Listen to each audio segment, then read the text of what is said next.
Hello there everyone. This is my presentation about Article 1305 to 1317 of the Civil Code. What is the meaning of contract?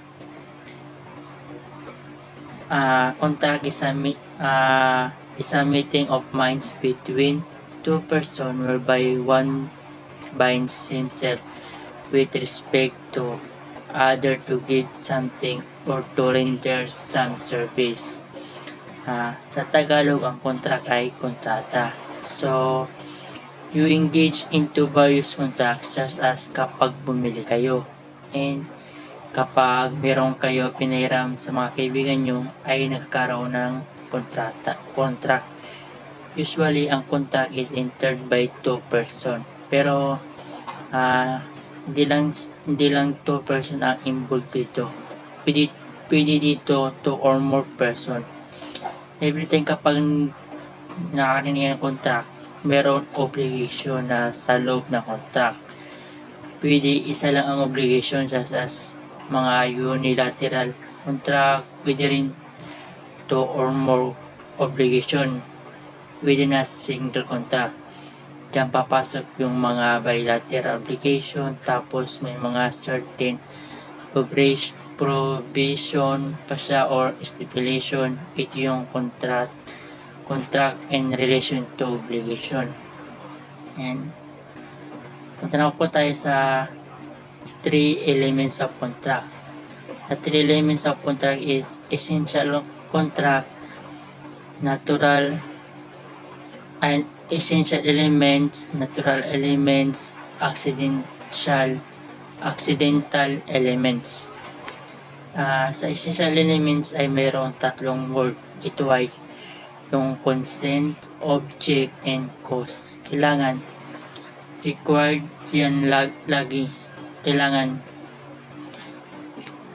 required yan. Laging nag-exist dapat yan para magkaroon ng isang kontrata. In any type of contract, kailangan niyang mga essential element na yan kasi kung wala yan, hindi mo siya tatawagin isang kontrata. Kaya nga tinatawag essential element kasi kailangan or required. Number 2, natural elements. Warranty against eviction and hidden defects in case of sales. And number 3, accidental elements. Stipulations such as interest or loan. Brako naman tayo sa nominate versus innominate. Yung nominate, the law gives it a special name or designation. Yung innominate contract, meron silang rules under the law na mababasa, especially civil code. Ito yung mga sales loan, partnership, and donation. Mababasa sila under civil code. May mga certain guide doon na makita. Kumbaga, when certain circumstances, alam natin ang gagawin natin kasi may guideline by the law. Ang innominate by the law does not keep it special name or designation. It means yung innominate, ito naman yung mga contract kung saan hindi pa nabibigyan na or walang special name. Meron po tayong 4 kinds of innominate. Ito po yung do as this sa English ay give that you may give. Do at purchase the English ay give that you may do. Fascio at fascias ay do you may do. Fascio at this ay do that you may give. Tangan naman sa Article 1315, Principle of Consensuality of Contract. Contract are perfected as a general rule by mere consent, and from the moment the parties are bound not only by the fulfillment of what has been expressly stipulated but also to all the consequences which according to their nature may, may be in keeping with good faith, usage, and law. Ang constitutional contract ito ay dapat maganda or maganda ang resulta ng kontrata nyo or maayos ang kontrata sa isang tao. Example yung sa bayad. Example, si A nagtrabaho kay B, tapos sa isang linggo kailangan sa isang linggo babayaran na ni A si B.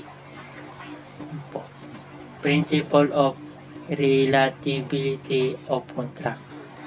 Contract take effects only in between the parties they are signed and here's except in case where the right and obligation arising from the contract are not transmissible by their nature or by stipulation or by provision of law. The hearse is not liable beyond the value of the property received from the descent.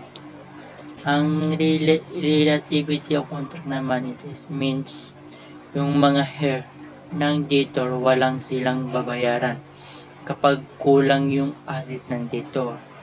Kapag namatay yung creditor, yung heir naman ng creditor may kakayahan na sisingilin yung debtor.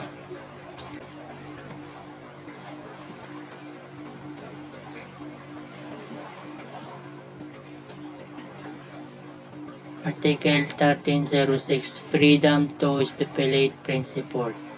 The contracting parties may establish such stipulation clauses, terms, and conditions as they may deem convenient, provided they are not contrary to law, morals, goods, customs, public order, or public policy. Ibig sabihin ng freedom to stipulate ay yung both parties may kakayahan sila na mismo sila ang gagawa ng kondisyon ng kontrata, pero dapat hindi against sa batas. Halimbawa po, example is ikaw tsaka ako may kasunduan tayo, dapat sarili na natin kondisyon na papayag tayo parehas. Article 1308 Principle of Mutuality of Contract. The correct must bend both contracting parties. Its validity or compliance cannot be left to will of one of them. Ang ibig sabihin ng mutuality of contract ay kailangan both person ay may consent or nag-agree sa contract. Kailangan yung dalawang person ay mag-agree, hindi pwede isa lang yung mag-agree. Example, si Jason nagbenta ng jeep kay PJ sa halagang 1 million pesos, tapos paray silang dalawa nag-agree na si PJ ay bibilin yung jeep kay Jason sa halagang 1 million pesos. So hindi na papanigan ng batas dahil para sila nag-agree sa contract na yun. Thank you.